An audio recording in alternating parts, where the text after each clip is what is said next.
noite, pessoal. Sejam muito bem-vindas, doutores e doutoras. Estamos começando mais uma edição do Encontros com Especialistas. É uma live especialmente hoje sobre diabetes mellitus e a saúde do coração com o professor Leonardo Extermann, um dos nossos docentes aqui da pós-graduação em endocrinologia e metabologia aqui do IBCMED Inspirali. Eu sou o Hudson Nogueira, sou o supervisor educacional aqui da Educação Médica Continuada IBCMED Inspirali e vou apresentar, gente, brevemente aqui o professor Leonardo Extermann. Alguns de vocês já devem ter tido aula com ele ou já devem ter pelo menos lido algum artigo dele, né? O professor Leonardo Extermann é médico formado em 1996 pela Universidade Federal do Rio de Janeiro. Em seguida, fez a residência médica no Hospital Universitário e, por consequência, tornou-se também especialista em endocrinologia e metabologia. Pessoal, em 2001, o Dr. Extermann fez o mestrado dele também na Universidade Federal do Rio de Janeiro, cuja dissertação o tema foi o câncer de tireoide. Além disso, pessoal, o professor Extermann também deu aula na Universidade Estadual do Rio de Janeiro, na Universidade de Iguaçu, e já é um parceiro nosso aqui do IBCMED Inspirali, de uns bons anos aqui ministrando aulas e construindo muito conhecimento sobre a área de endocrinologia e metabologia.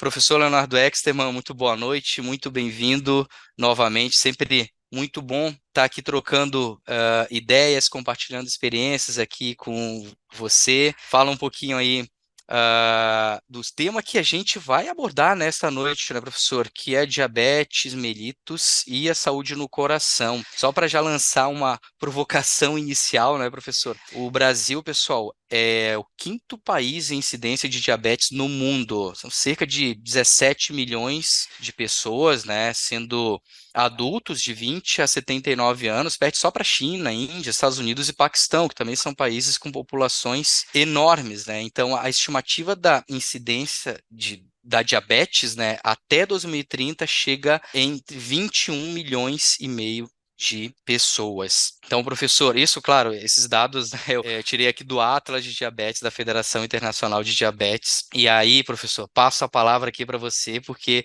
o especialista no tema é justamente o Dr. Leonardo Extermann. Pessoal, fiquem à vontade para ouvir aqui o professor. Ao final aqui da fala, da apresentação, a gente vai abrir para perguntas, gente. Vocês podem escrever aqui no chat também, pode deixar sua pergunta, sua participação, que ao final a gente abre, né, para literalmente ter aquela troca de ideias e de experiências também. Professor, a palavra é sua, muito obrigado mais uma vez. Bom, eu é que agradeço ao Hudson e a toda a equipe do IBNet pelo convite e pela oportunidade de estar falando com todos vocês. A gente tem agora uma sala com 65 pessoas aí, então é uma 66 agora, 7, olha, está aumentando. Então é uma live com bastante participação. Eu também agradeço aos coordenadores do curso de endocrinologia e metabologia. E para quem não conhece, é curso de pós-graduação, né? Eu convido vocês a conhecerem a nossa grade e a nossa forma de didática do curso, que é muito interessante. Então, agradeço também a Marisa Tinoco e a Rosane Brasil, as nossas coordenadoras,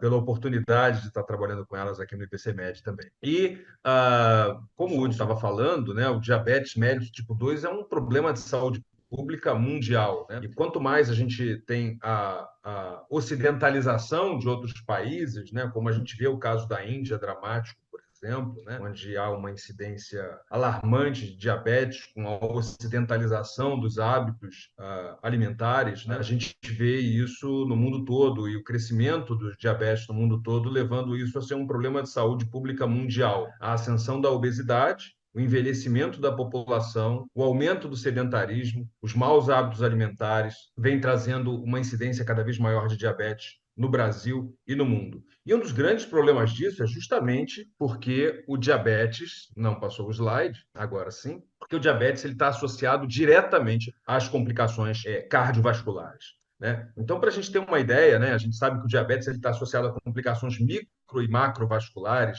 principalmente, são as principais complicações crônicas do diabetes, por assim dizer, e essas complicações macrovasculares elas são hoje responsáveis por 80% das mortes. Então, obviamente, são a principal causa de morte em indivíduos com diabetes e 75% de todas as hospitalizações, né? Então, complicações macrovasculares, eu incluiria aí derrame, né, AVC, infarto do miocárdio e também isquemia de membros inferiores, né, como as principais complicações macrovasculares dos pacientes com diabetes tipo 2. Então, só para a gente ter uma ideia, só do paciente ter diabetes já aumenta em 2 até 3 vezes o risco de ter doença aterosclerótica clinicamente evidente. Além disso, o risco de doença coronariana aumenta em 2 a 4 vezes, sendo que a doença coronariana em pacientes com diabetes, ela é normalmente mais grave do que em indivíduos não diabéticos, né? Então, além de aumentar o risco, aumenta a gravidade, com um aumento do risco de infarto, de morte pós-infarto, de reinfarto e de insuficiência cardíaca nesses pacientes. Em relação à doença cerebrovascular, o risco é até 4 vezes maior e ela aparece nesses pacientes com diabetes mais precocemente e o risco de AVC recorrente é maior também e o risco de demência pós-AVC também é maior. E o risco de doença arterial periférica tem um aumento de risco de 2 a 4 vezes e também um aumento de risco de incapacidade funcional e amputações e, na verdade, o diabetes é a maior causa de amputações não traumáticas no mundo todo, né? Então, só para a gente ter uma ideia do tamanho do problema que é a doença aterosclerótica no paciente com diabetes. Obviamente que eu vou destacar aqui a doença aterosclerótica levando a doença cardiovascular no paciente e vou tentar uma abordagem bem prática, levando para vocês as diretrizes que a gente tem de 2023 da Sociedade Brasileira de Diabetes e algumas diretrizes internacionais também que falam sobre o assunto muito bem e trazendo um ou outro estudo, né? A gente tem um tempo que não é tão longo, mas o suficiente para a gente tentar abordar isso com um pouquinho mais de profundidade. Normalmente, para quem já assistiu alguma aula minha, sabe que por mim pode apertar a qualquer momento a barra de espaço aí para vocês entrarem e falarem, perguntarem alguma coisa, mas na live, como a gente tem um tempo mais limitado, eu vou deixar as perguntas e respostas para o final hoje da nossa live. Então, vamos falar especificamente da doença coronariana. Esse aqui é um estudo da New England de 1998 e que é um estudo clássico falando sobre doença coronariana no diabetes. E o que a gente vê exatamente nesse estudo, e que eu acho que é tão interessante, né? Aqui a gente tem na linha azul, aqui quando eu estou mostrando, os indivíduos não diabéticos que nunca tiveram nenhum infarto. E quanto mais a linha vai descendo, mais indivíduos desses vão infartando. Então, quanto mais para baixo está a linha, mais indivíduos infartaram. Aqui eu tenho a linha vermelha mostrando os indivíduos que são diabéticos e que tiveram infarto já. Então, obviamente, os indivíduos que são diabéticos e já tiveram infarto tiveram uma quantidade muito maior de novos infartos, né? Mas olha que interessante quando a gente vê a linha amarela e a linha verde, que praticamente estão se superpondo aqui, né? A linha amarela são indivíduos diabéticos que nunca infartaram. E a linha verde são indivíduos não diabéticos, mas que já infartaram. E a gente vê essa superposição tão importante, isso foi uma visão clássica que já foi adotada desde a década do final da década de 90, que é os indivíduos com diabetes têm um risco de infartar, de que nunca infartaram, têm um risco similar de infarto de uma pessoa que já infartou antes, não diabética. Então, mostrando que o diabetes chega a ser um equivalente de doença cardiovascular.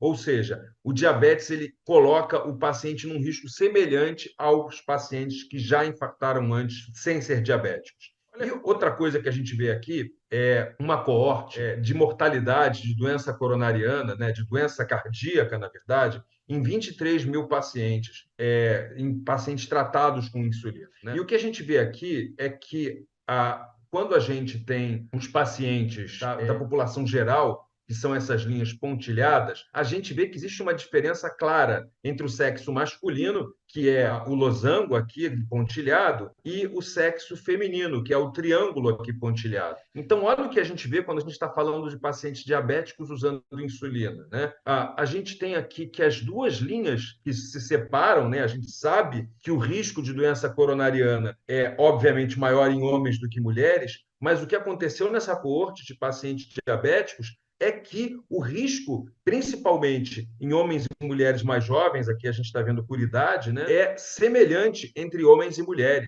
mostrando que o diabetes ele tem o risco de doença coronariana é tão grande que o sexo deixa de ser um fator de risco tão importante como é nos pacientes não diabéticos, já que o risco começa a se tornar similar, e principalmente quando a gente fala aí de pacientes mais jovens. Aí a gente fala, não, mas a doença coronariana ela é importante só em diabéticos tipo 2, né? Porque a gente tem aí a resistência insulínica como um componente primordial, preponderante na gênese da aterosclerose.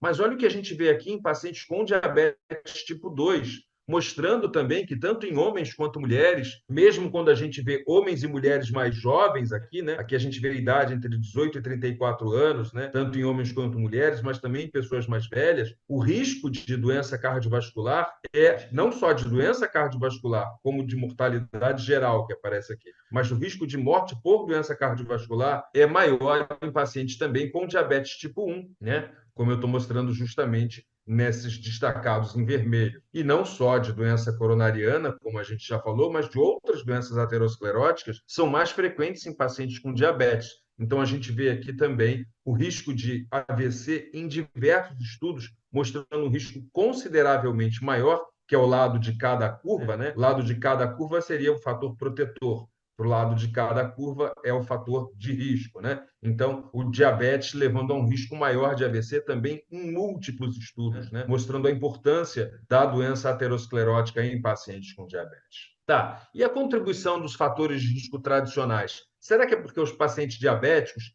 têm mais fatores de risco tradicionais? Pois é, pode ser. 50% dos diabéticos tipo 2, por exemplo, tem hipertensão arterial associada.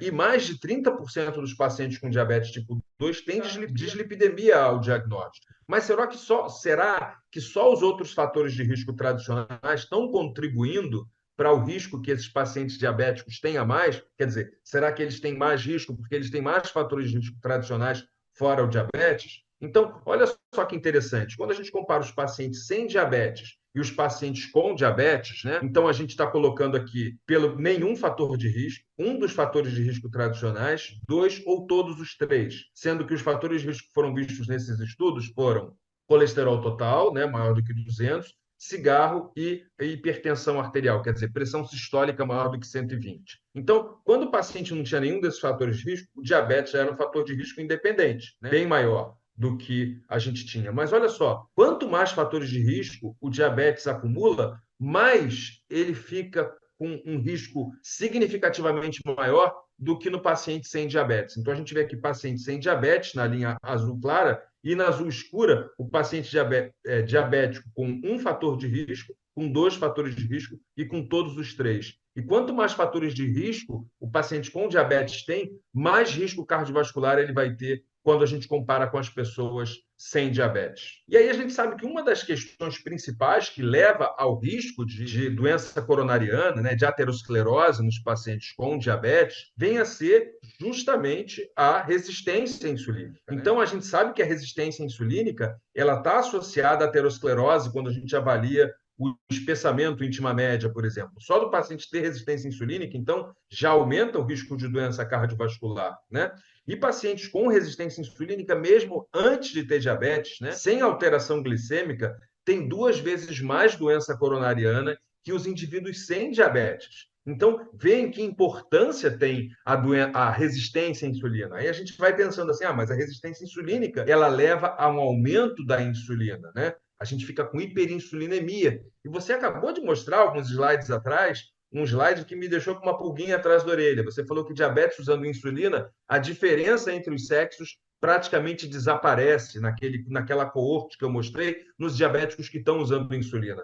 Então, será que a insulina pode ser a causa da doença coronariana? E aí, a gente tem aqui esse estudo, né, que tentou comparar terapias sem insulina e com insulina e o risco cardiovascular. E aí, quando a gente vê aqui, principalmente o último quadrinho, né, eles se dividiram em dois grupos, né, e aí fizeram um grupo que estava fazendo só terapia com drogas que sensibilizavam o paciente à insulina, então drogas contra a resistência insulínica, e pacientes que estavam usando insulina, ambos, obviamente, diabéticos, tipo 2. E o que a gente vê é que o risco de efeitos cardiovasculares maiores não foi diferente entre os dois grupos, mostrando que o principal efeito era a resistência insulínica e não a insulina em si como um fator, o uso de insulina em si como um fator de risco adverso cardiovascular. Então, a hiperinsulinemia, que aparece nos pacientes com diabetes tipo 2,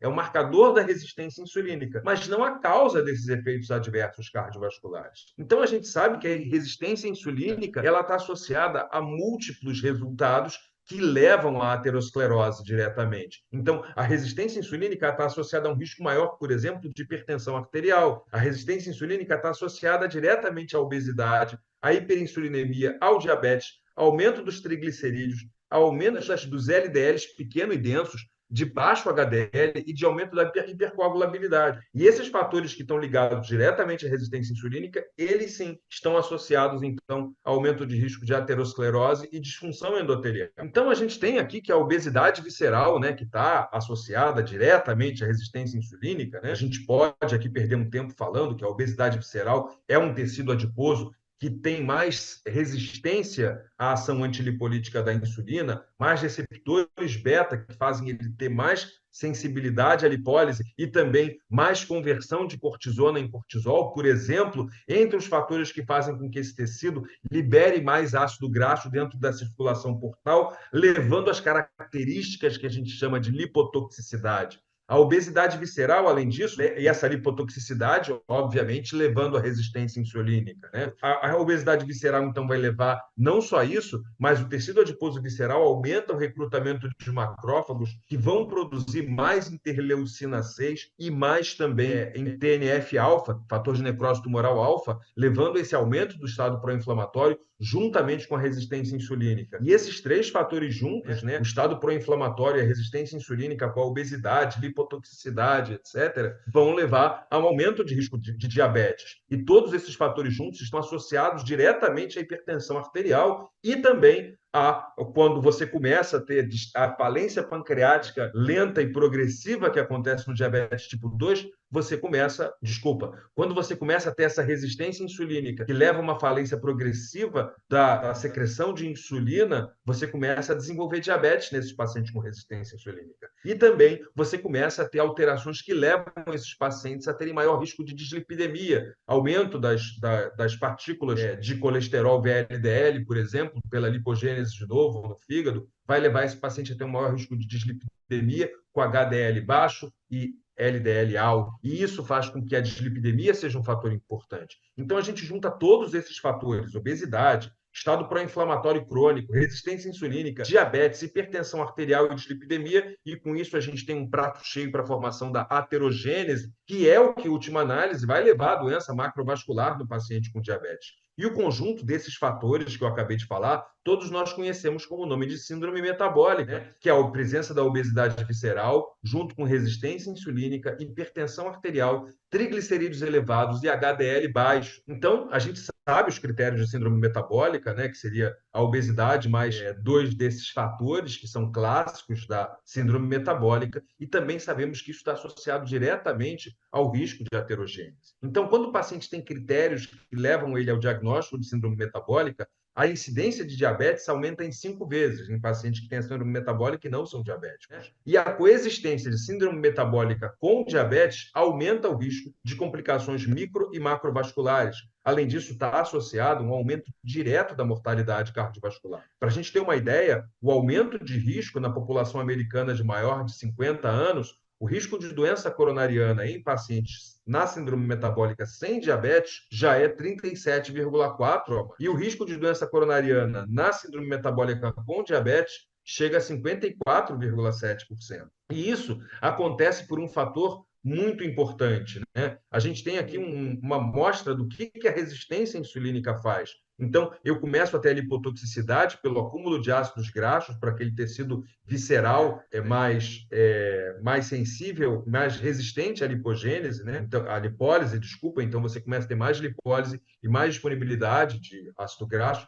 e também você começa a ter mais lipoproteínas ricas em triglicerídeo. E aí você vai juntando esses triglicerídeos, ácidos graxos, nessas ApoBs que vão se estabilizar e vão fazer a lipogênese de novo para formação de VLDL. E o VLDL ele começa a trocar triglicerídeo com HDL pela CETP, né? E essa CETP, então, faz com que o HDL comece a ser rico em triglicerídeo.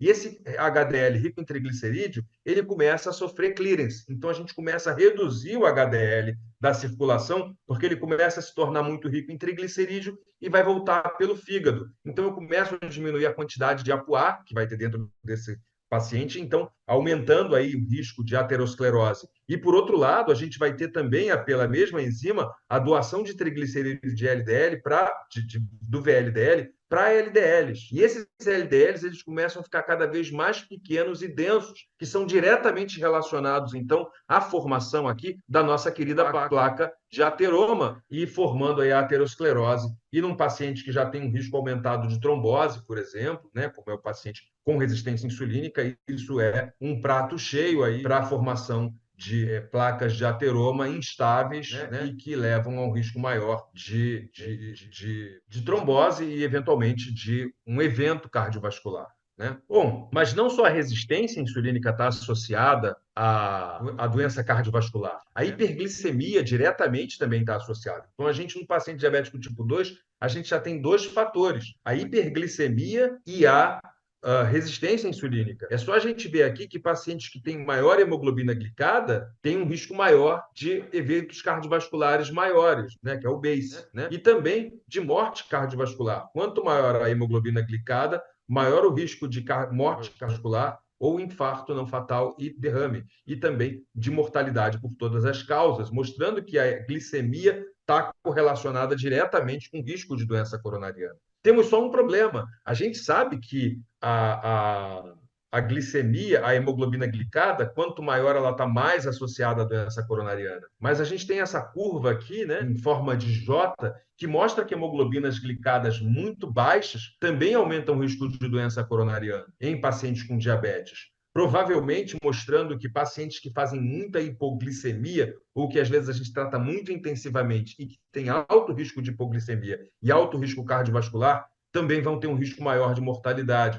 Por isso que a gente tem que tomar cuidado, às vezes, com as metas glicêmicas e, às vezes, flexibilizar em pacientes de alto risco e que têm de doença cardiovascular, que também tem alto risco de hiperglicemia. E aqui é interessante, né? A gente está vendo aqui o estudo ACCORD, né? Que foi justamente esse estudo que eu mostrei agora, foi justamente um dos estudos que mostrou isso que eu falei, que mostrou que se a gente tentar reduzir, isso aqui foi um estudo, ACCORD, que eles tentaram comparar um grupo de tratamento intensivo tradicional, que seria uma meta de hemoglobina glicada menor do que 7, né? Então, esse grupo convencional ficou em média aí com 7,5 de hemoglobina glicada, e um grupo mais intensivo, que o objetivo era ficar com a hemoglobina glicada menor do que 6,5. Então, houve uma diferença entre os dois grupos, mas olha o que aconteceu. O grupo de tratamento intensivo ele aumentou o risco de mortalidade, né? Quando a gente avalia que a mortalidade por todas as causas. E a maior causa de mortalidade nesses pacientes do tratamento intensivo tentaram deixar uma hemoglobina glicada menor do que 6,5, foi justamente o risco de morte cardiovascular, mostrando que nesses pacientes a gente tem que ter uma meta adequada de glicemia capilar e às vezes flexível,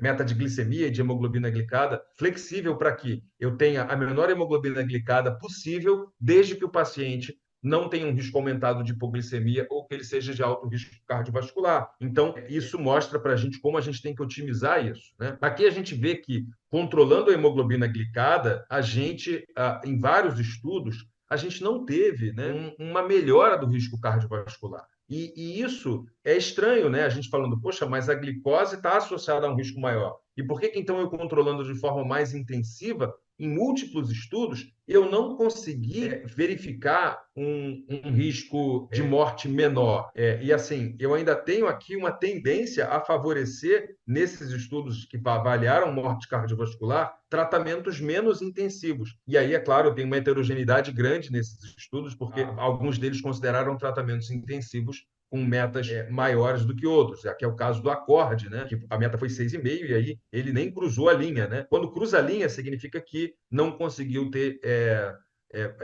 uma significância estatística. Então, só mostrando para vocês como é o aumentado o risco de morte quando eu trato de forma muito rigorosa pacientes de alto risco. Mas, de qualquer forma, por que esses estudos não estão mostrando uma melhora da mortalidade cardíaca? Provavelmente por causa disso aqui, que é o efeito legado. Então, provavelmente, eu tenho que tratar esses pacientes, ou pelo menos reduzir o risco desses pacientes, muito antes deles desenvolverem o diabetes, né? Talvez eles comecem, como a gente viu, a criar aterosclerose, a desenvolver aterosclerose na fase onde eles ainda não desenvolveram diabetes, né? Então a gente vê aqui, por exemplo, que quando a gente faz isso aqui é o resultado do DCCT, pós-DCCT, né, que foi o estudo EDIC, mostrando aqui que os pacientes que fizeram tratamento intensivo ou convencional, né, depois que terminou o DCCT, eles meio que igualaram a hemoglobina glicada, até por questões éticas. Então, assim, depois que foi confirmado que o tratamento intensivo prevenia contra complicações microvasculares, todo mundo entrou no tratamento intensivo, obviamente. Todo mundo foi orientado a fazer tratamento. Então, a hemoglobina glicada dos dois grupos, depois do início do estudo, né, se eu não me engano, o estudo teve em torno aí de 10 anos, se eu não me engano, que foi o DCCT, agora não está exatamente na minha cabeça, mas aí depois continuou essa progressão do DCCT, que foi o EDIC. E olha só que interessante, mesmo depois que a hemoglobina glicada dos dois grupos ficou igual, que foi mais ou menos aqui em torno de 10 anos, o grupo de tratamento intensivo, mesmo para eventos cardiovasculares, ou o MACE de 3 pontos, né, que é composto de AVC não fatal, infarto do miocárdio não fatal e morte cardiovascular, eles mantiveram o benefício. Então, provavelmente, tratar intensivamente e precocemente o paciente com diabetes é benéfico para o risco cardiovascular dele, né? Então, vocês veem aqui que o risco diminui em 42% de qualquer evento cardiovascular e 57% do three-point MACE. E a gente vê aqui, exatamente, ó, aqui é exatamente o DCCT, o estudo de intervenção, mostrando que houve uma diferença de 2% na hemoglobina glicada do paciente convencional e o intensivo. E aqui a gente vendo o EDIC, depois do 10º ano em diante, mostrando que a hemoglobina glicada dos dois grupos ficou igual. E mesmo assim, depois de 10 anos, o grupo intensivo continuou com resultados melhores do que o grupo convencional, porque o tratamento intensivo lá no início fez diferença para as complicações macrovasculares. Então, a gente já sabe, por exemplo, que a hemoglobina glicada sozinha, ela não consegue explicar o risco cardiovascular nesses pacientes, né? A gente sabe que a glicemia de jejum, quanto maior a glicemia de jejum, maior também é o risco de mortalidade cardiovascular e até mortalidade por todas as causas. Então, a glicemia de jejum parece ter uma influência nisso. A glicemia pós-prandial, aqui no estudo DECODE, é um estudo clássico de diabetes também, mostrou que quanto maior a hemoglobina pós-prandial, a glicose pós-prandial, né, também estava associada a um risco maior de risco cardiovascular, né? Quanto maior a glicemia pós-prandial. Mas aí a gente depois tem estudos tentando controlar melhor esses dois fatores, né? Quando a gente controla muito intensivamente a glicemia de jejum ou a glicemia pós-prandial, a gente não teve esse benefício. Então, o que a gente está vendo hoje é que o que talvez explique melhor esse risco cardiovascular da hiperglicemia, que não é explicado só pela hemoglobina glicada, é a variabilidade glicêmica. Óbvio, a variabilidade glicêmica, quanto maior, mais risco de hipoglicemia esses pacientes vão ter, porque você vai ter mais variabilidade entre o mínimo e o máximo. Então, quanto maior a variabilidade glicêmica, maior o risco de mortalidade cardiovascular, infarto do miocárdio, insuficiência cardíaca e até o risco de three-point MACE, né? Então, a variabilidade glicêmica pode ser talvez um dos grandes fatores responsáveis por esse risco cardiovascular e por isso que hoje a gente vê tanta importância nisso nesses pacientes. E a gente sabe que um paciente com hemoglobina glicada de 8 pode estar variando a glicose entre 8, 50 e 300 ou entre 140 e 220. Certamente, o paciente com a mesma hemoglobina glicada, que está variando menos a glicose, tem muito menos risco, né, de complicações micro e macrovasculares. Bom, eu vou passar direto esse slide, acho que ele é desnecessário. Vamos falar dos fatores de risco diretamente que a gente tem que considerar para esses pacientes, né? Então, lembrando aqui do último consenso de hipertensão arterial, a pressão arterial que a gente considera ótima é menor do que 120 por 80, sendo que a pressão normal é até 129 de sistólica e até 84 de diastólica. A gente considera pré-hipertensão pacientes que têm mais de 130 e menos de 140 de pressão sistólica e entre 85 e 89 de diastólica, e a partir de 140 por 90, a gente considera hipertensão arterial e vai aumentando para estágio 1, 2 e 3. E a gente sabe que quanto maior a pressão e quanto mais a gente tem aí de fatores de risco cardiovasculares e também de já aparecimento de lesão de órgão-alvo, maior vai ser o risco cardiovascular desses pacientes com hipertensão arterial. Então, o paciente com hipertensão arterial ou pré-hipertensão arterial que não tenha fator de risco, ele não tenha nenhum fator de risco, ele não tem risco adicional, né? Agora, um paciente que já tem pré-hipertensão, mas tem um ou dois fatores de risco, já tem risco baixo. Um paciente com mais de três fatores de risco já tem risco moderado. E se ele, obviamente, tem lesão de órgão-alvo, doença renal crônica estágio 3, diabetes ou doença cardiovascular, sendo pré-hipertenso, ele já é considerado de risco alto. Né? E aí a gente vai. Então, isso aqui é o mais importante, a gente percebe que mesmo no paciente pré-hipertenso que tenha diabetes, eu já vou considerar ele como risco alto para doença cardiovascular. Então, quais são as metas para a hipertensão em pacientes com diabetes, né? Que é onde eu queria chegar. Pacientes com diabetes que não tenham doença coronariana, eu tenho que ter uma meta, ou com doença coronariana, ou com albuminúria, eu tenho que ter uma meta menor do que 13 por 8, mas eu devo iniciar o tratamento farmacológico quando eu tiver mais de 140 por 90, né? Que é aí que eu vou ter o diagnóstico de hipertensão arterial. Nesses casos, eu vou iniciar uma monoterapia. E se o paciente já tiver mais do que 160 por 100, eu vou iniciar a terapia dupla. Agora, se o paciente já tiver doença coronariana, eu tenho que manter a mesma meta, mas tentar evitar uma redução muito grande, porque também está associado a um aumento de risco cardiovascular. Em pacientes com albuminúria, eu tenho que deixar a pressão arterial começar a tratar a hipertensão arterial em níveis ainda menores. Tá? E lembrando que nesses pacientes que têm albuminúria, eu devo usar IECA ou bloqueador do receptor de angiotensina nas maiores doses toleradas. E quando eu estou aqui no estágio 3 de hipertensão arterial, eu devo ter uma meta menos rígida e já começar esses pacientes com terapia dupla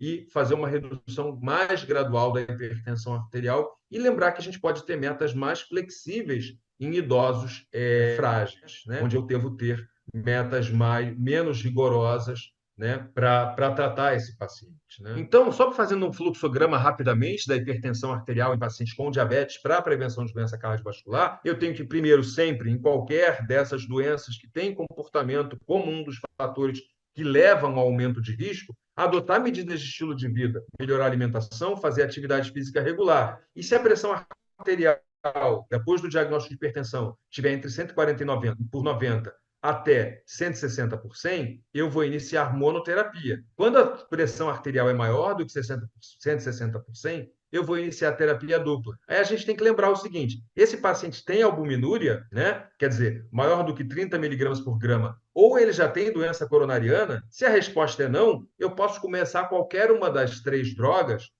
dos três grupos de drogas, né? Que vão levar a redução da mortalidade cardiovascular. Então, eu posso começar ou IECA, ou BRA, ou bloqueador do canal de cálcio, ou diurético tiazídico. No caso do paciente ter uma pressão mais alta, mais do que 160 por 100, eu vou iniciar já dois desses grupos. E eu botei aqui o IECA com BRA entre parênteses, justamente porque você não vai colocar dois medicamentos, não vai associar esses dois medicamentos, porque é considerado uma contraindicação, porque aumenta o risco de alteração renal, aumento do potássio, né? Então aumenta o risco de efeito colateral sem melhor hipertensão arterial. Então, você vai começar IECA ou BRA, ou bloqueador de canal de cálcio, ou diurético tiazídico. Agora, se o paciente tem albuminúria e você vai começar monoterapia, a sua droga inicial necessariamente tem que ser um IECA ou BRA. E se você vai iniciar a terapia dupla, você tem que começar IECA ou BRA, né, associado a um bloqueador de canal de cálcio ou diurético tiazídico. Então, você já tem que começar com terapia dupla.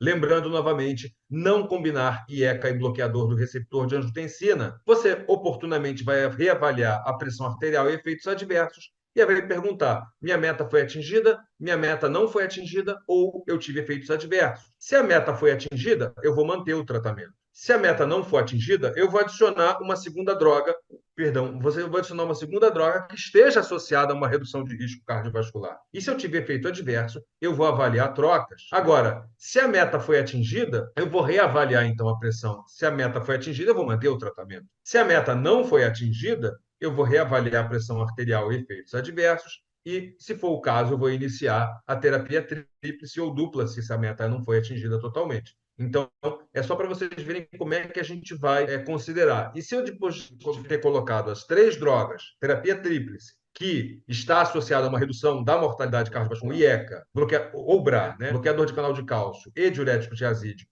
e ainda não tiver atingido meta, eu posso começar a considerar antagonista de receptor mineralocorticoide, por exemplo. Então, é só para a gente ver aqui um algoritmo simples simples de como tratar a hipertensão arterial. Isso pode ser em geral também, né? Mas aqui é porque a gente está estabelecendo metas específicas para pacientes com diabetes. Então, as diretrizes hoje dizem para a gente que em pessoas com diabetes, sem doença coronariana, eu tenho que estabelecer como meta uma pressão menor do que 130 por 80, desde que o paciente tolere bem. Né? Em pacientes com doença coronariana, eu devo considerar manter a pressão arterial menor do que 130 por 80, mas evitando reduções muito intensas. E em pessoas com diabetes e hipertensão estágio 3, é recomendada uma meta inicial menor do que 140 por 90. Lembrando que se o paciente tem doença renal do diabetes, tem que estar presente ou o bloqueador do receptor de angiotensina, aí está em inglês, né, que é ARB, mas é o BRA, ou IECA na maior dose tolerada. E lembrando que a associação de IECA e BRA não é recomendada, ok? Bom, e dislipidemia. Então, vamos falar de um outro fator de risco que frequentemente está associado ao diabetes. Então, quando a gente tem aqui pacientes de categoria de risco baixo, a gente tem uma taxa anual de doença cardiovascular menor do que 1%, né? Então, a gente vai considerar que pacientes diabéticos tipo 2, que tenham risco baixo, são homens menos do que 38 anos ou mulheres com menos de 46 anos, tá? E desde que eles não tenham estratificador de risco, de alto risco, nem estratificadores de muito alto risco. A gente já vai ver o que são esses estratificadores de alto e de muito alto risco. Os pacientes diabéticos com risco intermediário, eles vão ter uma taxa anual de incidência de doença cardiovascular menor do que 2% e maior do que 1%.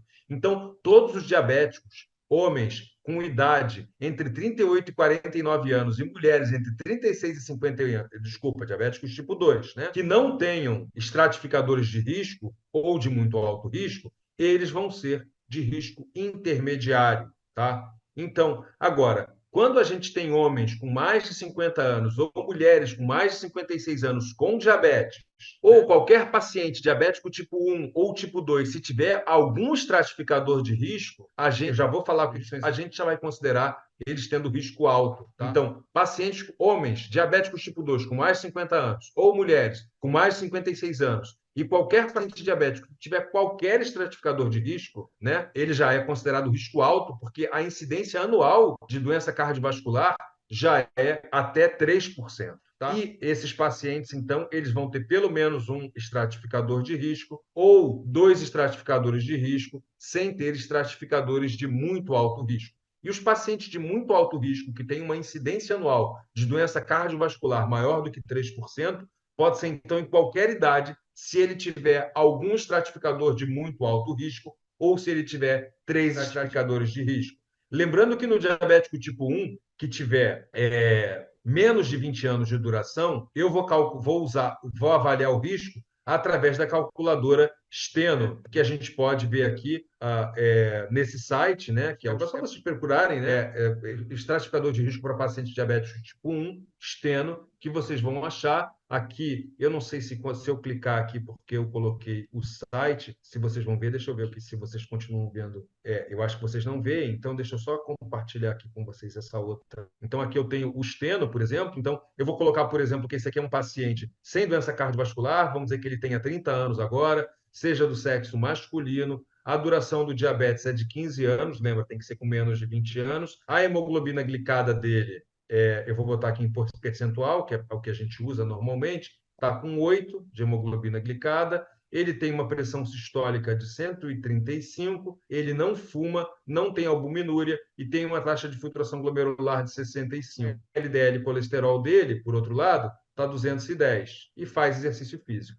Vou avaliar o risco, ele tem um risco baixo, tá bom? Então, o risco cardiovascular do meu paciente é em torno de 3,1% em 10 anos, e 6, em 5 anos e 6,2% em 10 anos. Então, esse paciente de baixo risco, eu posso considerar ou não usar estatina. E ele também tem um risco baixo de evolução para... Ele avalia também risco de doença renal terminal. Então, é interessante também para a gente avaliar esses dois riscos aqui desse paciente. Agora, por exemplo, eu já coloco que esse paciente tem microalbuminúria, né? E que tem um LDL colesterol de 230, por exemplo, né? Aí vamos avaliar agora esse paciente ainda está lá, vamos botar que ele tem um pouquinho mais de pressão arterial, né? Aí já começa a aparecer risco médio para esse paciente com diabetes tipo 1, mesmo ele tendo só 30 anos. Então, só para vocês verificarem aqui que existem o diabetes tipo 1 como ele não tem a resistência insulínica como um dos componentes para geração de aterosclerose, é importante a gente calcular de forma individual o risco de pacientes com diabetes tipo 1 antes de 20 anos de duração. Vamos voltar lá para os slides. Bom,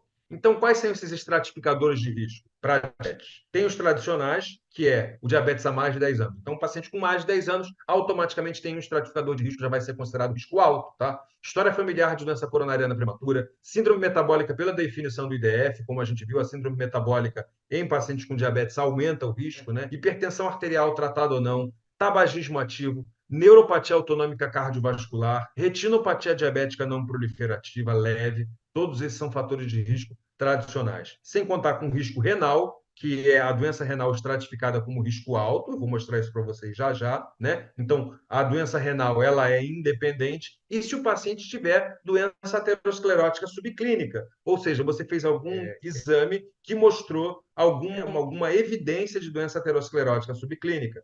E isso pode ser desde o score de cálcio, né? Então, 10 unidades de Agatston, né? Ele significa basicamente qualquer calcificação coronariana já dá esse score de cálcio de 10, entendeu? Então, já é basicamente você tendo alguma calcificação, já vai ser doença aterosclerótica subclínica e vai colocar o seu paciente já na categoria de alto risco. Se ele tiver placa na carótida ou uma espessura íntima média maior do que 1,5, angiotomografia coronária com placa, um índice tornozelo braquial menor do que 0,9, né? Na verdade, se você tiver um índice tornozelo braquial, a chance de ter doença coronariana significativa já é maior do que 70%, o que mostra como ele é um índice importante também. Ou se tiver aneurisma de abdominal também, é um estratificador que já mostra a presença de doença aterosclerótica subclínica. Ou seja, então os estratificadores são os tradicionais, o renal, que eu vou avaliar individualmente, e a presença de doença aterosclerótica subclínica. E o estratificador renal, então, eu vou avaliar, né, como é esse paciente. Então, se ele tem albuminúria normal, eu começo a ter um risco alto se ele tiver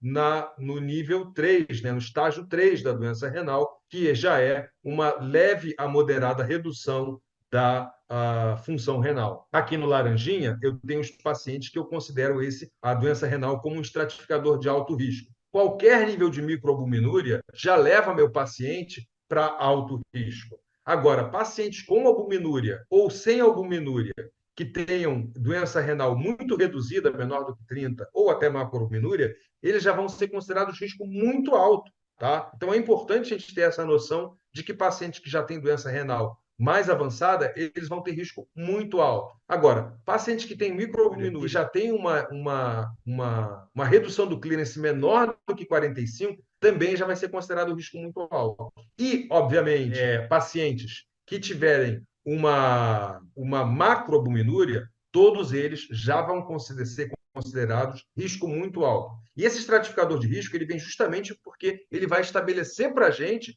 as metas de colesterol LDL que a gente tem que ter, como a gente vai ver daqui a pouquinho, tá? Então, aqui, se o paciente tem mais de 60, quer dizer, ele tem uma levemente reduzida, né, estágio 2 ou até normal, eu vou verificar outras alterações que podem colocar ele em risco alto. Se ele tem algum estratificador de risco ou muito alto risco, aí vai depender dos outros fatores que eu mostrei para vocês, tá? Para classificar ele como alto ou muito alto. Lembrando que esse é um estratificador de risco alto. Se ele tiver mais dois estratificadores de risco alto, ele já vai ser considerado imediatamente, mesmo que ele ainda esteja aqui no laranjinha, como estratificador de muito alto risco. Alguém falou lá, eu vi rapidamente, mas só para já responder essa, eu não consegui olhar muito o chat até agora, porque até eu estou falando rápido, porque a gente tem muito conteúdo, né? Mas perguntaram sobre o diurético tiazídico e aumento da glicemia. Ok, gente, lembra do seguinte, a hiperglicemia é um dos fatores de risco, a hipertensão é um fator de risco grande para a doença coronariana. Eu não optaria inicialmente pelo diurético tiazídico, mas das drogas que reduzem a mortalidade cardiovascular em pacientes hipertensos, estão essas 4 drogas. IECA, que não podem ser associados, bloqueador de canal de cálcio e diurético tiazídico. Então, você necessariamente tem que, dentro das associações, usar uma dessas 4. Todas elas estão associadas à redução da mortalidade em pacientes com diabetes, inclusive. Então, mesmo tendo algum efeito, é a mesma coisa que acontece com a estatina, que pode aumentar um pouco a hemoglobina glicada, tá? Então, mesmo com esse pequeno risco de piora da glicemia, essas drogas são drogas que a gente deve considerar usar. Onde eu não usaria, ou evitaria o diurético tiazídico, principalmente, seria naquele paciente pré-diabético, que aí tem um risco maior, né? Porque ele tem um risco maior de se transformar em diabético. Mas com essa pequena alteração da glicemia, a gente lida no tratamento do diabetes. Agora, obviamente, eu vou optar, né, até pela minha prática clínica, eu acabo optando muito mais pelo IECA ou BRA, mesmo no paciente que não tem alguma inúria, como a primeira escolha para paciente com diabetes, apesar disso não estar dentro das diretrizes atuais. Tá?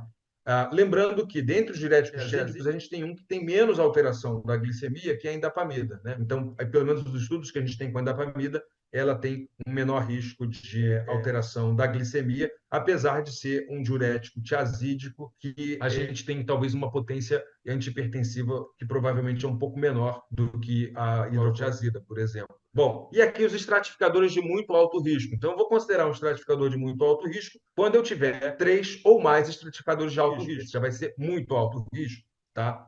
Os diabéticos tipo 1 que têm mais de 20 anos, que tenham sido diagnosticados depois dos 18 anos de idade. Uma estenose maior do que 50% em qualquer território vascular. Pacientes que têm um estratificador de muito alto risco renal, que a gente acabou de ver. Hipercolesterolemia grave, quer dizer, um LDL colesterol maior do que 190 ou um colesterol total maior do que 310, é um estratificador de muito alto risco. Paciente que tiver neuropatia cardíaca instalada, com testes autonômicos, né, cardiovasculares alterados, né, para neuropatia cardiovascular. E retinopatia não proliferativa moderada, severa ou severa, proliferativa ou se tiver evidência de progressão, eu também vou considerar para pacientes de muito alto risco. Né? E esses são pacientes onde eu vou fazer prevenção primária, quer dizer, são pacientes que não tiveram, obviamente, um evento cardiovascular prévio, mas eu já vou considerar ele como muito alto risco. E os pacientes, obviamente, de prevenção secundária. Se o paciente já teve um evento, ele de cara vai cair como paciente de muito alto risco. Né? Então, pacientes que já tiveram síndrome coronariana aguda, ou infarto, ou acidente vascular cerebral, ou que já fizeram revascularização coronariana, carotídea, renal ou periférica,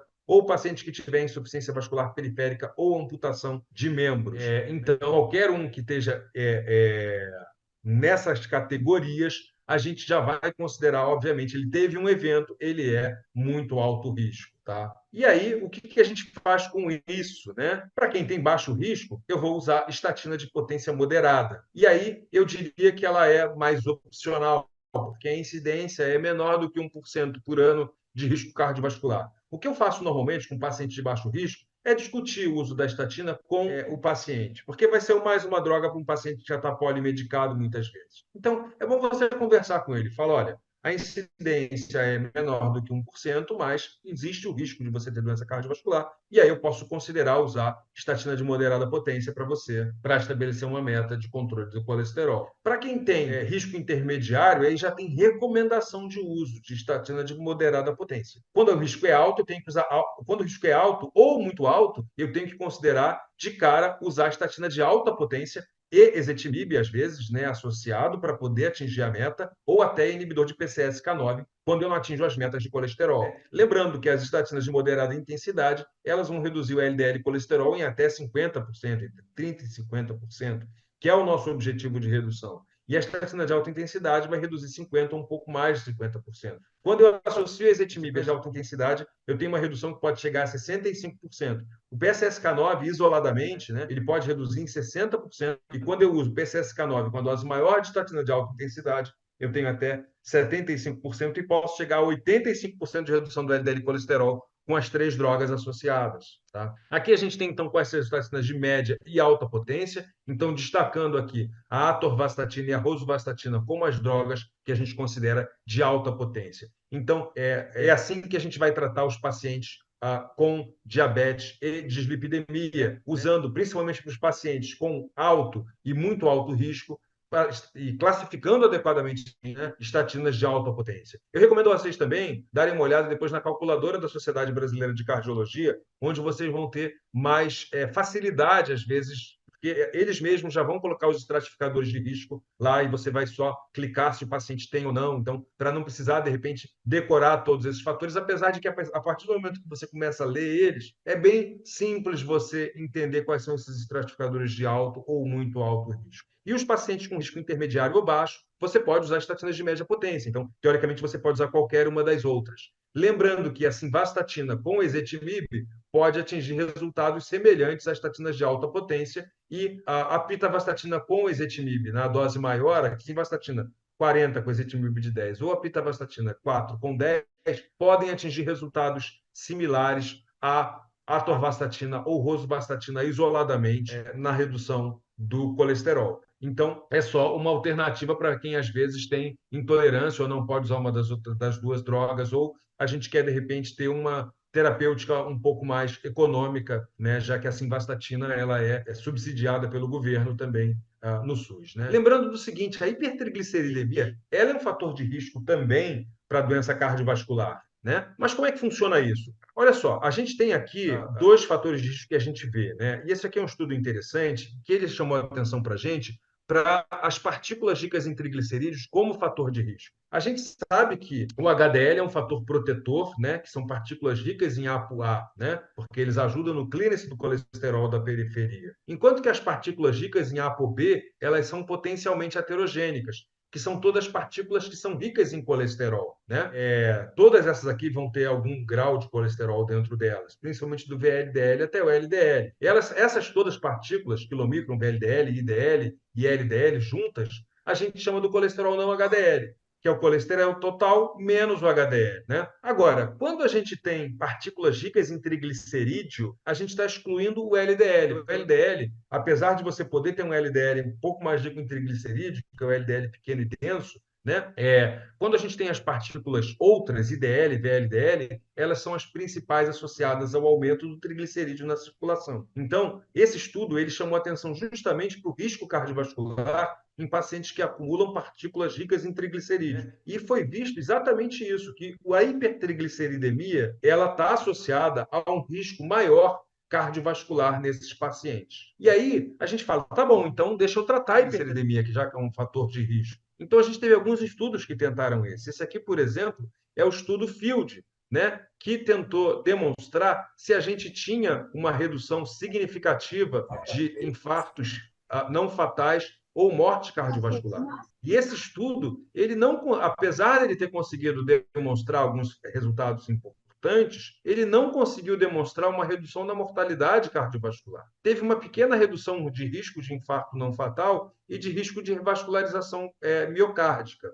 Né? Mas ele não conseguiu reduzir a mortalidade cardiovascular. Né? Então, mostrando que ele até pode ter algum benefício, mas é um benefício insuficiente. Né? Enquanto esse mesmo estudo, TNT, ele demonstrou que eu tratar esses pacientes de alto risco cardiovascular com estatinas de alta potência, né? E aí eles usaram a atorvastatina de 80 miligramas, você teve alguma redução de triglicerídeo, e nesses pacientes com redução de triglicerídeo, dessas partículas ricas em triglicerídeo, o risco cardiovascular foi reduzido. Então, o que significa hoje é que a gente continua tendo a base, mesmo em pacientes. Eu vou tentar fazer o mute aqui pelo sistema, porque alguém está. Já mutei aqui, professor. Aí eu Obrigado. tô de olho quando algum abre o áudio aqui, eu muto na hora, tá? Pode seguir tranquilo. Tá. Então, obrigado, Hudson. Obrigado pela ajuda aí. Obrigado. Então, a gente tem aqui mostrando que o fenofibrato ele não teve o benefício que a gente esperava, mas a atorvastatina teve na redução da mortalidade. Então, a droga de escolha ainda para pacientes que têm um alto risco cardiovascular e têm uma hipertrigliceridemia associada continuam sendo as estatinas, tá? Aqui a gente tem um outro estudo interessante, que foi o Accord Lipid, né? Que ele tentou usar fenofibrato de 160 miligramas com simvastatina ou a simvastatina e placebo. E também não houve redução do efeito do endpoint primário dele, né? Que foi um conjunto de redução de morte cardiovascular, evento, hospitalização por insuficiência cardíaca, derrame e revascularização, e todos eles. Né? E a gente não viu uma redução significativa quando a gente associou o fenofibrato à estatina. Apesar de que esse estudo ele teve um subgrupo, né, que mostrou que pessoas com triglicerídeo maior do que 204, com HDL menor do que 34, houve sim uma redução de mortalidade cardiovascular. Então, por isso vocês vão ver que as diretrizes sugerem que pessoas com risco alto ou muito alto, que têm um triglicerídeo maior do que 204, com HDL baixo, o fibrato pode ser associado. mas assim, a gente ainda considera uma evidência de baixa qualidade, porque isso não foi o que foi inicialmente subgrupo, né? Então, a gente pode ser considerado, então a recomendação é 2B, categoria B, porque ainda é uma recomendação de baixa qualidade. Mas você pode considerar isso. Obviamente, a gente tem que lembrar do seguinte, gente. Hipertrigliceridemia, principalmente quando é maior do que 400, na verdade, maior do que 800 o triglicerídeo, está associado ao aumento do risco de pancreatite. Então, a gente pode considerar usar fibrato para a redução do risco de pancreatite, mas para o risco cardiovascular a gente ainda está numa zona nebulosa, mas eu acho que a gente pode considerar em alguns pacientes específicos que tenham o triglicerídeo maior do que 204 e o HDL baixo, porque a gente pode considerar, porque tem alguns estudos que sugerem uma melhora. Lembrando que a gente quer evitar a hipermedicação e tudo mais. E assim, isso é um estudo mais recente, né, que foi com icosapentaetil. O icosapenta é uma forma altamente purificada do ácido eicosapentóico, né, o EPA. A gente não tem no Brasil ainda, não tenho notícias ainda de liberação da Anvisa, que é o Vacepa. A dose é 4 miligramas, 4 gramas por dia, né? Não adianta você falar, então vou usar ômega 3, vou usar só EPA. Não, porque o que a gente tem de evidência científica de melhora da mortalidade é com icosapetil, que é essa forma altamente purificada do EPA, tá? E aí a gente vê aqui que em pacientes com hipertrigliceridemia, e aí eles já estavam com estatinas, então a gente vê aqui que pacientes em uso de estatina, alto risco cardiovascular e triglicerídeo entre 134 e 499, né? E o LDL menor do que 100, que receberam icosapenta etil, tiveram um menor risco cardiovascular e menor mortalidade cardiovascular também, tá? Então, mostrando que o icosapenta etil é uma boa opção para a gente tratar a hipertrigliceridemia com redução do risco cardiovascular em pacientes com diabetes, tá bom? Esse foi um estudo chamado REDUCE-IT, tá? Então, quais são as diretrizes nos falam? Em pacientes com diabetes e risco muito alto ou muito alto, é recomendado o uso de estatina de alta potência, independente do nível de LDL e colesterol,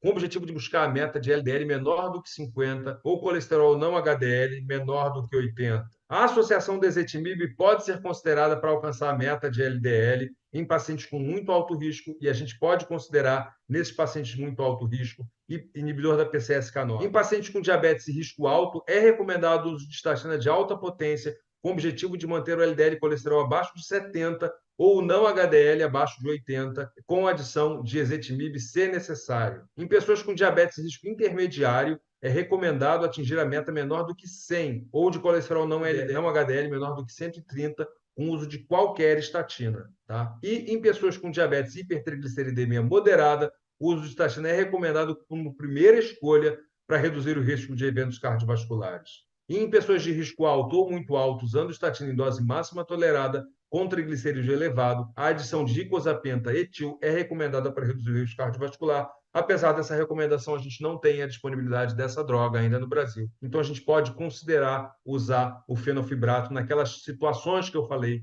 de triglicerídeo maior do que 204 com HDL baixo. Sobre a aspirina, pacientes que têm prevenção secundária, quer dizer, que já tiveram um evento, eles têm que usar aspirina ou clopidogrel se for alérgico. Lembrando que depois, pelo menos um ano, eu tenho que usar, depois de algum evento, eu tenho que usar terapia dupla. E sobre a prevenção primária, a gente ainda não tem uma recomendação específica para o uso de aspirina nesses pacientes. E aí a gente vê, esse estudo aqui foi um estudo interessante, que foi o estudo sobre o estudo vital, que mostrou que a aspirina para pacientes em prevenção primária não reduziu o risco cardiovascular e ainda teve um pequeno aumento no risco de sangramento. Então, a aspirina, em princípio, ela não é recomendada, mas a gente pode considerar conversar individualmente com pacientes, talvez de muito alto ou alto risco, e que tenham um baixo risco de sangramento, por exemplo, para conversar especificamente sobre isso. E sobre o tratamento do diabetes propriamente dito, né? Eu sei que a gente está, essa aula ela foi programada recentemente, então eu sei que eu estou passando um pouquinho do tempo, eu vou pedir um pouquinho de paciência, eu sei que a gente está com mais de 100 pessoas aqui na live, eu agradeço a todo mundo, eu só tenho aqui mais 15 slidezinhos, tá? Para a gente terminar essa explanação, porque eu vou falar agora justamente do controle glicêmico e do que as diretrizes nos falam sobre as drogas para diabetes, tá? Então, sobre a metformina em relação à redução de risco cardiovascular. A metformina é uma droga de mais de 50 anos de idade. Ela foi uma das drogas usadas no KPDS que não conseguiu demonstrar redução do risco cardiovascular em pacientes com controle intensivo. Porém, quando a gente faz avaliação em outros estudos, né, depois de 10 anos, e subestudos do KPDS, onde a gente separou pessoas que só usavam metformina das pessoas que usavam insulina ou sulfonilureia, que foram as drogas usadas na época, a gente vê sim que houve, perdão, que houve redução da mortalidade cardiovascular. Na época a gente não usava o Major Adverse Cardiovascular Events, né, o MACE, como critério. Então, talvez isso seja o que a gente mais próximo vai ter de redução de risco. E a gente viu que houve redução de mortalidade associada à metformina, redução de morte por todas as causas, redução de morte associada ao diabetes e redução de infarto do miocárdio quando se usava a metformina. É claro que existem críticas, mas talvez a gente nunca tenha exatamente um estudo sobre a metformina em relação à doença cardiovascular, já que é uma droga muito antiga. Mas a gente tem que lembrar que a imensa maioria dos estudos que a gente tem hoje, por causa das diretrizes, e a gente vê drogas que estão associadas à redução da morte cardiovascular, a metformina está dentro, né? Então é metformina com semaglutida, metformina com liraglutida, metformina com empagliflozina. Então, normalmente a metformina está junto da outra droga onde houve redução cardiovascular, tá? Ou com placebo. Então, a gente sabe que a metformina não é o fator que está causando isso, mas a gente sabe principalmente que metformina é segura e que pode estar associada a alguma redução da mortalidade cardiovascular. A pioglitazona, ela não conseguiu alcançar uma redução da mortalidade cardiovascular quando a gente viu o desfecho primário desse estudo PROACTIVE, que foi um composto de mortalidade por todas as causas, infarto, AVC, síndrome coronariana aguda, intervenção cardiovascular cirúrgica ou endovascular, amputação de membros inferiores e tudo mais. Isso não conseguiu ser alcançado, esse desfecho primário composto. E o desfecho secundário, ele foi alcançado, que era mortalidade por todas as causas, infarto do miocárdio não fatal e acidente vascular cerebral. Porém, a pioglitazona está associada a um discreto aumento de hospitalização por insuficiência cardíaca, mas sem aumento da mortalidade. Quando a gente decompõe o desfecho secundário que foi alcançado na pioglitazona, a gente vê que o principal efeito dela foi uma redução significativa no risco de derrame, de AVC. Então, a pioglitazona, ela parece ter um resultado muito interessante em relação à redução do risco de AVC. Aqui a gente vê o risco de AVC em pacientes sem pioglitazona e com pioglitazona, nesse estudo caso controle, que foi publicado em 2019, mostrando que a pioglitazona provavelmente tem um efeito significativo na redução de eventos cerebrovasculares. Então, não é exatamente o objetivo da nossa aula, mas as duas coisas têm uma associação em si, né? Então, é importante, talvez, para os pacientes com alto risco de AVC, a gente pode considerar a pioglitazona dentro das nossas drogas. Mas quando a gente vê os estudos principais e a gente vê o GLP-1, a gente vê que a gente conseguiu uma redução de MACE significativa com os principais, e aqui a gente tem para benefício da droga, e aqui não benefício da droga, né? Ou pelo menos a droga no meio aqui do caminho, quando cruza a linha, ela não tem inferioridade, né? Então a gente vê aqui a liraglutida, a semaglutida e a glutida que nós não temos no Brasil e a dulaglutida conseguiram demonstrar significativamente uma redução do MACE, o que nessa época era uma coisa inédita dentro de uma droga para diabetes. Né? Depois a gente teve as outras drogas que a gente já vai falar. A gente teve dois estudos principais avaliando o risco cardiovascular em pacientes usando GLP-1, e aí foram o LEADER e o SUSTAIN, e o mais importante é a gente perceber que a mortalidade por todas as causas e a mortalidade cardiovascular foram reduzidas com a liraglutida. É lógico que pode ter seleção de pacientes e tudo mais, mas a gente apesar de ter o endpoint de redução de MACE significativo com a semaglutida, a gente não teve o mesmo resultado que a gente teve com a liraglutida, que foi muito significativo, né? Uma redução de 22% na mortalidade cardiovascular, né? A gente não teve o mesmo resultado com a semaglutida, que não teve resultados significativos. Porém, a semaglutida mostrou uma redução significativa e semelhante ao que a gente tem com a liraglutida na incidência de infarto do miocárdio, né? Mostrando que, talvez, porque aqui a liraglutida teve mais tempo e mais pessoas, ela teve uma possibilidade maior de avaliar a mortalidade. Né? Teve 3 anos, enquanto o SUSTAIN teve 2. Então, é possível que a gente fosse ter um resultado com o SUSTAIN? Mas a verdade é que ele não conseguiu demonstrar a redução da mortalidade cardiovascular. Mas se a gente for pensar de uma forma é, de uma forma mais didática, né? Provavelmente reduzindo infarto e derrame, que a semaglutida consegue reduzir, a gente provavelmente vai ter uma redução da mortalidade cardiovascular no futuro. Mas o mais importante é que a gente não conseguiu ter essa demonstração estatística, tá bom? Quando a gente vê os SGLT2, a gente também começou a se surpreender com os resultados que a gente tinha no meio, na redução de MACE, né? Quando a gente decompõe esses resultados, a gente vê que o principal efeito, né, a gente tem aqui na mortalidade por todas as causas e na mortalidade cardiovascular, né, mas quando a gente vê na incidência de infarto e também de derrame, não houve redução significativa. Então, o principal efeito para a redução da mortalidade e também da mortalidade cardíaca foi a redução muito, muito, muito significativa que existiu no risco de hospitalização por insuficiência cardíaca, né? Mostrando o ISLT2 de uma forma muito interessante para a redução de hospitalização ou melhora da insuficiência cardíaca nesses pacientes. E a gente vê aqui a redução do risco de hospitalização por insuficiência cardíaca. E olha, esse gráfico ele está vendo aqui em meses, tá bom? Então, quando eu avalio redução de hospitalização por insuficiência cardíaca, perdão, a gente já vê aqui um espaçamento entre o placebo e a droga muito significativo, com poucos meses de uso. Talvez até já, se a gente for tentar debulhar mais essa curva, já para o tempo zero, eu já tenho redução do risco de hospitalizações. E a gente vê isso com todas as três, né? Todas as três drogas principais dos inibidores da SGLT2. Então, só resumindo o que a gente falou em relação ao controle glicêmico. O paciente tem doença cardiovascular aterosclerótica e diagnóstico de diabetes, tá? Então, se ele já tem evidência de doença cardiovascular aterosclerótica, que seria doença aterosclerótica com um acometimento de alto risco, eu vou começar de cara para esse paciente terapia dupla, principalmente em pacientes que já tiveram eventos, tá? Então, nesses pacientes, eu vou começar a terapia dupla e aí necessariamente vai ser metformina com GLP-1 ou ISGLT2, que estão associados à redução da mortalidade cardiovascular. Então, mesmo que a hemoglobina glicada seja menor do que 7, né, o paciente com hemoglobina glicada maior do que 6,5, que fizeram diagnóstico de diabetes, eu já vou começar com uma dessas outras duas drogas além da metformina, porque eu tenho benefício na redução de mortalidade cardiovascular. E aí, espero 3 meses, se não conseguir controlar a hemoglobina glicada, eu vou começar a terapia tripla, espero mais 3 meses, se a hemoglobina glicada ainda não entrou dentro da meta,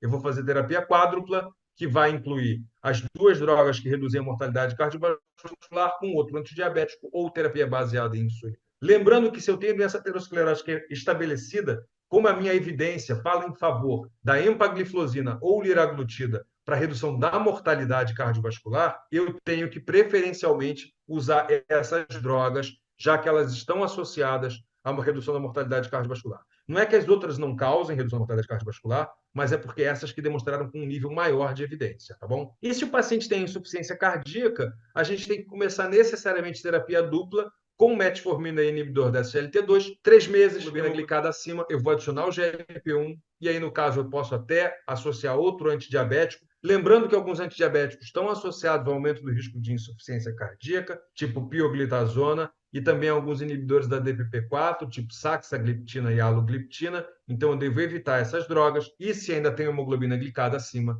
eu vou colocar metformina com ISGLT2, mais 2 outros antidiabéticos, ou vou começar a terapia baseada em insulina. Gente, era essa a aula. Desculpa a gente ter passado um pouquinho do nosso tempo. Eu agradeço para quem ficou até agora. A gente aqui no final com 93, 91 agora. O pessoal já está saindo, mas eu ainda estou à disposição aqui para responder algumas perguntas. Eu vou dar a palavra para o Hudson, tá? Eu estou achando muito rápido. Desculpa, Jaqueline. Eu espero que tenha ficado alguma coisa disso tudo que a gente falou. É muita informação, eu imagino, para tão pouco tempo que a gente tem para falar disso. Mas eu tentei passar o máximo de informações para vocês e com o máximo de clareza, tá bom? Sobre isso. Obrigado aí pelos elogios. Não sei se é a Marisa Tinoco que falou, nossa querida coordenadora. Eu vou deixar os slides para compartilharem também com vocês. A aula está gravada, eu acredito que eles vão deixar para vocês no ambiente virtual de vocês. O Hudson pode falar melhor do que eu, né? Obrigado aí para quem está elogiando, e vou deixar a palavra aí com o Hudson. Muito obrigado, boa noite. Se tiver alguma pergunta também, estou aqui à disposição. Que isso, professor. Nós que agradecemos mais uma vez sempre a sua participação aqui, aceitando o convite, né? O doutor Leonardo Exterman já é um parceiro de longa data aqui conosco, bem como aproveito já aqui a sessão de agradecimentos para agradecer as nossas coordenadoras da pós-graduação em endocrinologia e metabologia, as doutoras Rosane Rezende e doutora Marisa Tinoco, né, que participaram desde o princípio aqui conosco também, são nossas parceiras aqui de longa data. E aí, pessoal, os slides, professor, a gente vai postar no AVA para os alunos, né, matriculados nos cursos de pós-graduação de endócrino aqui do IBCMed Inspirali. Quem não conseguiu assistir toda a live, pessoal, a gente vai disponibilizar, obviamente, um link, né, do YouTube, que vai estar disponível a partir de amanhã, tá? Integral, com toda a aula aqui e também as perguntas que vocês podem fazer agora para o professor Leonardo Exterman, né? Eu, durante a apresentação, acabei esquecendo de falar, né, professor, que dentre outras, o Dr. Leonardo Exterman também é pesquisador da Fiocruz e tem uma produção bem profícua, né, em termos de protocolos terapêuticos, artigos científicos, revistas internacionais, né, abordando os temas aqui da endocrinologia, né. Professor, eu quero aproveitar aqui, já vou emendar uma pergunta, tá, pessoal? Deixa eu só fazer uma ressalva, tá, porque eu não sou médico, sou educador, mas eu aproveito aqui para fazer uma breve provocação, até os doutores e doutoras fazerem perguntas mais técnicas, mais clínicas mesmo, né? Com base, assim, professor, não só na sua experiência, mas a vivência, né? Como é que você enxerga a especialização no caso da endocrinologia e metabologia, de forma que ela prepara os médicos para lidar com esses desafios emergentes, assim, né, no tratamento de doenças como a diabetes e também correlacionada com problemas ali do coração, certo? Então essa é a primeira pergunta, assim, meio provocação aqui que eu te faço. E aí, pessoal, o campo de perguntas está aberto, fiquem à vontade para perguntar aqui para o Dr. Leonardo, por favor. Cada vez mais a gente vê essa interface entre a diabetologia, principalmente, que é uma área da endocrinologia, né, com a cardiologia. Então, a gente hoje tem verdadeiros congressos sobre diabetologia e doença cardiovascular, diabetes e o coração. Por isso que, assim, eu tentei ser super sintético, falando principalmente de diretrizes, né, sem falar tanto das coisas que eu adoro, que são as fisiopatologias e tudo mais, aqui na aula, né? Mas eu convido para quem ainda não conhece o curso de pós-graduação, para que a gente vai falar sobre tudo isso com muito mais detalhamento e, obviamente, preparando os alunos para que a gente possa ter essa abordagem prática e direta, né, nesses pacientes que, como o Hudson falou no início da aula, são um verdadeiro desafio e a gente tem hoje uma verdadeira epidemia no mundo, tanto de diabetes quanto de doença cardiovascular. Então, a gente tem que ter atenção, cuidado e uma visão muito especializada sobre esse assunto para que a gente possa tratar melhor os nossos pacientes. Maravilha, professor. Gente, se tiverem alguma pergunta aí clínica, né? Aí eu faço a ressalva de novo. Como eu não sou médico, sou educador, eu faço mais provocações assim acerca da carreira mesmo, né, professor? Aqui do médico, do especialista em endocrinologia, num país do tamanho do Brasil, né, pessoal? Com uma população enorme, é muito evidente assim a falta de profissionais ainda, né? Falta de profissionais médicos para a gente conseguir dar conta de atender toda essa demanda. Isso eu não falo só do Sistema Único de Saúde, né? Mas também da rede privada de hospitais, entre outros, né? Professor, por fim aqui, se você pode, é que eu posso dizer, não é bem uma pergunta ou provocação, mas é um conselho, né, uma recomendação para aquele médico que está considerando que ele é de uma outra área, ele está na residência, ou ele recém se formou, ou ele já é especialista, né, de uma determinada área e ele tem um certo interesse no campo da endocrinologia e metabologia, né? De que forma que isso pode impactar na carreira desse médico, a longo prazo, vamos dizer assim. Então, eu sou suspeito para falar sobre endocrinologia, porque eu decidi fazer endocrinologia no terceiro período da faculdade, quando eu vi uma palestra do meu queridíssimo professor Adolfo Milek, que é uma pessoa ímpar, ele falando sobre diabetes no meu terceiro período da faculdade. Então, eu acho que a endocrinologia ela é uma especialidade que ela agrega muito para a clínica geral. Então, mesmo para quem é clínico geral, você tendo uma visão melhor sobre endocrinologia, certamente vai agregar dentro da sua prática clínica, né? Principalmente por essas doenças. A gente tem as doenças raras sobre de endocrinologia, que obviamente a gente aborda dentro do nosso curso de pós-graduação, mas a gente tem essas doenças muito frequentes, como as doenças da tireoide, diabetes, dislipidemia, obesidade, né? Que vão ser abordadas e que, obviamente, mesmo para o clínico geral, que queira ter uma visão mais abrangente sobre esses assuntos, vai encontrar dentro do curso de pós-graduação uma visão que certamente pode agregar na sua prática clínica, sem dúvida nenhuma. Muito bom, professor. O doutor Flávio, ele levantou a mão, acho que ele tem uma pergunta aqui e também eu vou aproveitar para ler, porque tem outra observação aqui da doutora Soraya, que é nossa aluna de pediatria, né? Ela já fez um apelo, coloca na página também no AVA da pediatria e a doutora Cristina também fez coloca lá no AVA da medicina fazendo o trabalho. Então, assim, gente, vamos lá, em nome aqui do IBCMed Spirale, nós vamos disponibilizar esta live lá no campo dos rounds, tá, pessoal? Então, todo aluno matriculado aqui no IBCMed Spirale de quaisquer pós-graduação vai poder assistir esta live aqui, que a gente está com o professor Leonardo Exterman, tá? Para ter acesso, né, a todo esse conhecimento aqui, tá bom? Vai estar lá no AVA de vocês, no campo Rounds Clínicos. No máximo 48 horas, pessoal, nossa equipe de tecnologias educacionais vai disponibilizar.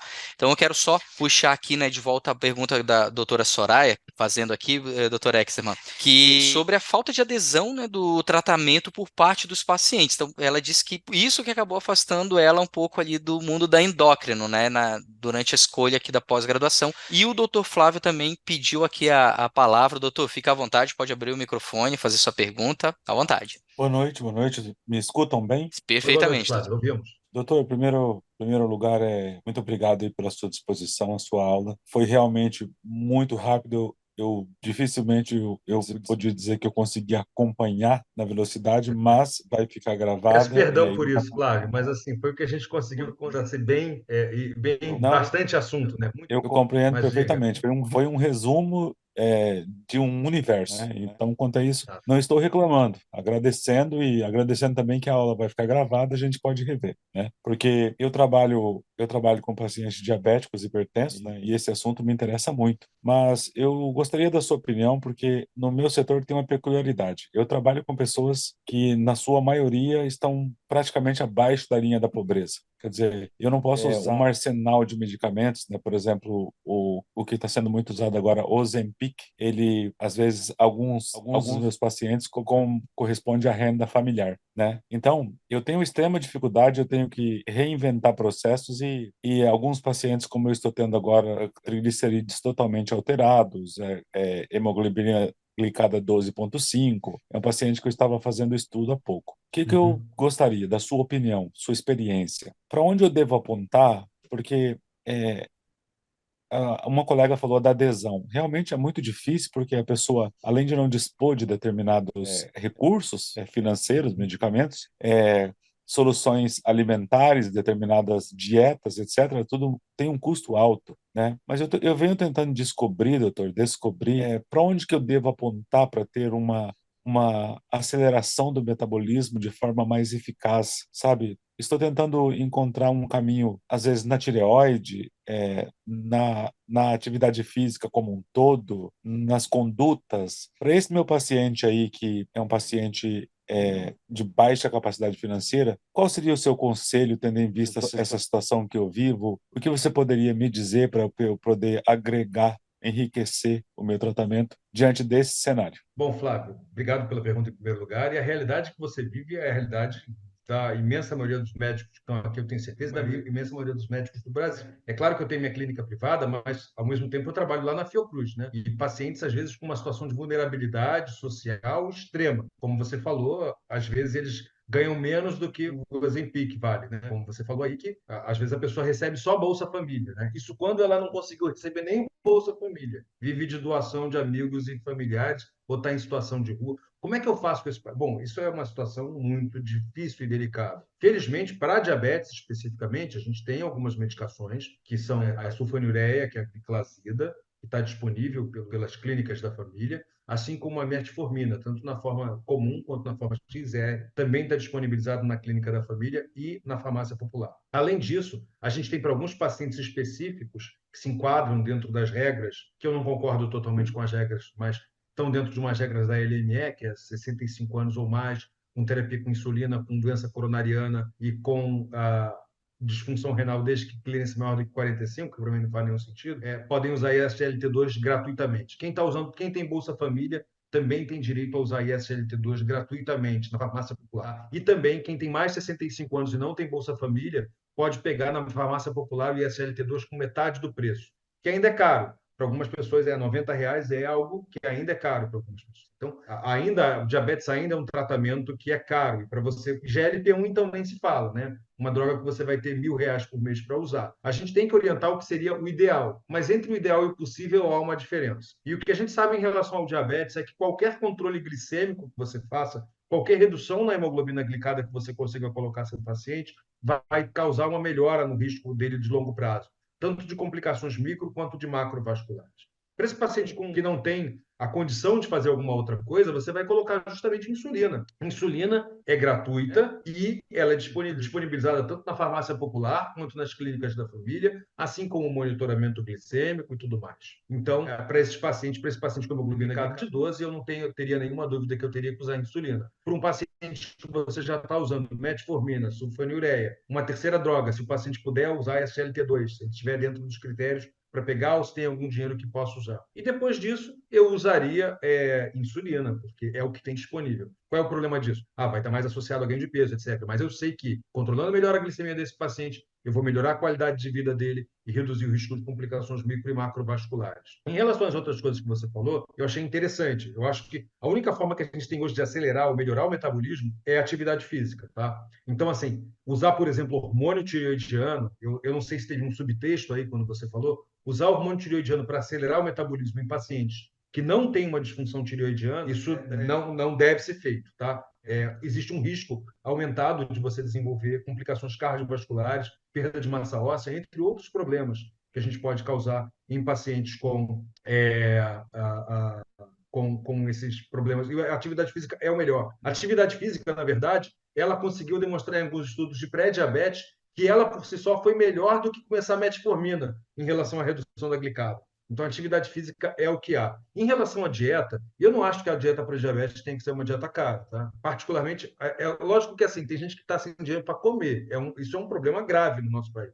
Mas a dieta específica para diabetes não é uma dieta cara, é uma dieta onde a pessoa tem que buscar escolhas melhores dentro da sua alimentação, reduzindo sacarose, controlando a quantidade de carboidrato, preferindo sempre carboidratos mais complexos, aumentando poliinsaturados, reduzindo saturados e com uma quantidade adequada de proteína. E ponto. Não tem um mistério. É uma alimentação saudável, tá? Então, isso é um resumo do que você deve fazer na alimentação. Mais rápido que eu pude falar. Então, eu espero que eu tenha respondido a sua pergunta. Muita atividade física e usar as drogas que estão disponíveis no SUS, que é o que a gente pode fazer para tentar deixar a hemoglobina glicada dele a menor que a gente puder, com o menor risco de hipoglicemia possível. E se ele tiver muito risco de hipoglicemia e for jovem, pelo menos aí uma hemoglobina glicada menor do que 7. O que eu falo muito para os pacientes em relação à adesão, foi a pergunta da Soraya, é justamente que se o paciente não faz alimentação saudável, não busca pelo menos fazer alimentação saudável, eu adoro pizza, por exemplo, adoro batata frita. Então, de vez em quando eu vou comer, mas assim, no meu dia a dia, as minhas escolhas tendem a ser mais saudáveis. E é isso que eu tento mostrar para os pacientes. Não significa que você não possa comer um chocolate de vez em quando,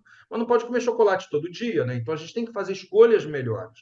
Eu acho que você fazer o paciente entender isso, sem ter grande complexidade na alimentação dele, ajuda ele a entender que o que ele tem que fazer são escolhas melhores no dia a dia. E saber que mesmo que ele saia de vez em quando, se ele puder continuar fazendo essas escolhas nos outros dias, isso não vai ter um grande impacto, né? E que fazer escolhas saudáveis não melhora só o peso e o diabetes, melhora todos os outros aspectos da vida, inclusive a qualidade de vida dele, né? Em relação à atividade física, eu falo a mesma coisa, e falo principalmente, tratamento de diabetes é atividade física, alimentação e droga. Se você não faz atividade física e alimentação, você não está tratando o seu diabetes de forma adequada. Então, não adianta. A mesma coisa acontece com a obesidade. É difícil, porque o paciente chega lá e ele quer ser emagrecido, ele não quer emagrecer. E não existe nada que eu possa fazer que possa emagrecer o paciente se ele não aderir ao tratamento, né? E eu sempre deixo algumas coisas a critério do paciente. Se o paciente não quer usar nada, se ele não quer se tratar, apesar de eu ter mostrado para ele todos os benefícios, riscos e etc., aí a gente entra num outro campo. Talvez ele precise de um atendimento também psicoterápico, alguma outra coisa, para entender por que ele está escolhendo esse caminho tão difícil para a vida dele. E acontece realmente. Bom, esse é o remédio mais difícil, mudança de hábitos, mas eu acho que a gente tem que insistir. E eu vou te dizer, eu falo isso mesmo para os pacientes de SUS, onde eu tenho muito pouco tempo para falar. Eu falo em todas as consultas sobre alimentação e atividade física. Porque isso faz muita diferença para qualquer paciente, tá, gente? Mesmo para aquele paciente que vai lá para prevenção, para fazer um check-up. Você tem que falar com ele de dieta, de alimentação e atividade física saudável. Eu acho que tinha uma outra pergunta aqui, ó, que eu acho que a gente pode deixar como a última, né, Hudson? Perfeito, professor. Professor, graças a você, tenho tido uma ótima experiência na clínica. Obrigado. E na endocrinologia, vivo a mesma situação do Flávio. E tenho associado muito metformina e pioglitazona e a hemoglobina glicada tem baixado. Mas sabe, eu gostaria de saber se existe alguma outra que tenha feito positivo para a hemoglobina glicada. já usei o gliclazida e não deu efeito. Quais outras possibilidades baratas que posso indicar? Bom, como eu falei, o ISLT2 a gente tem a possibilidade da dapagliflozina, que sai em torno de 70 a 90 reais, dependendo da farmácia, quando o paciente tem direito a comprar pela metade do preço. Senão ela é o dobro desse preço. Outra possibilidade que eu colocaria é a gliclazida. Eu não entendo por que sua experiência está ruim com ela, porque, teoricamente, na minha prática também, ela é até um pouco mais potente do que essas outras drogas que você colocou aí para redução de glicada, tá? Porque ela é uma sulfonilureia, então ela vai liberar insulina independente da glicose. O problema é que ela tem um pouco mais de risco de hipoglicemia também, então a gente tem que usar com um pouquinho de cuidado. E entre drogas que a gente tem disponíveis hoje, a gente só tem, de graça, só tem metformina, gliclazida e glibenclamida e insulina. Tá? Ou sitagliptina, não, desculpa, dapagliflozina por LME, que é o Forxiga. Fora isso, a gente não tem outras drogas disponíveis.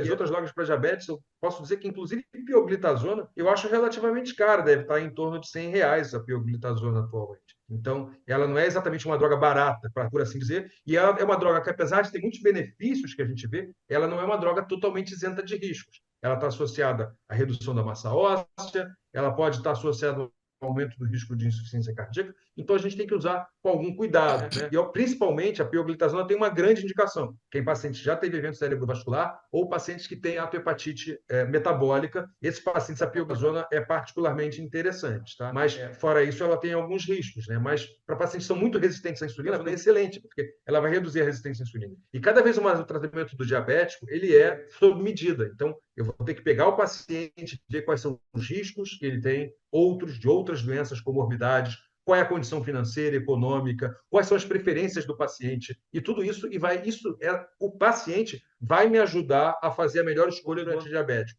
Eu mostrei as diretrizes de diabetes para quem tem doença aterosclerótica em insuficiência cardíaca. Mas quando vocês verem as diretrizes gerais, eles falam metformina mais AD, ou seja, metformina mais outro antidiabético. E esse outro antidiabético, quem vai escolher é você, junto com o paciente, de acordo com as características dele, idade, situação econômica, benefícios esperados de outras doenças comorbidades ou riscos por outras comorbidades. Então, a terapia para o diabetes é totalmente feita sob medida para esses pacientes. Tá? Eu acho que o paciente quer emagrecer, não ser quer emagrecer, quer ser emagrecido. Pois é, isso não é meu, tá? Eu já copiei de alguém. Pode copiar então também, que já está sob domínio público. Bom, gente, eu acho que é isso. Eu vou passar a palavra novamente para o Hudson para a gente fazer o encerramento. Professor, maravilha. Mais uma vez, né, muito obrigado pela sua participação aqui, por ter aceito o nosso convite, e muito obrigado a todas e todos os doutores que estiveram aqui, interagiram, participaram aqui conosco, o pessoal também que vai assistir a live, né, pessoal,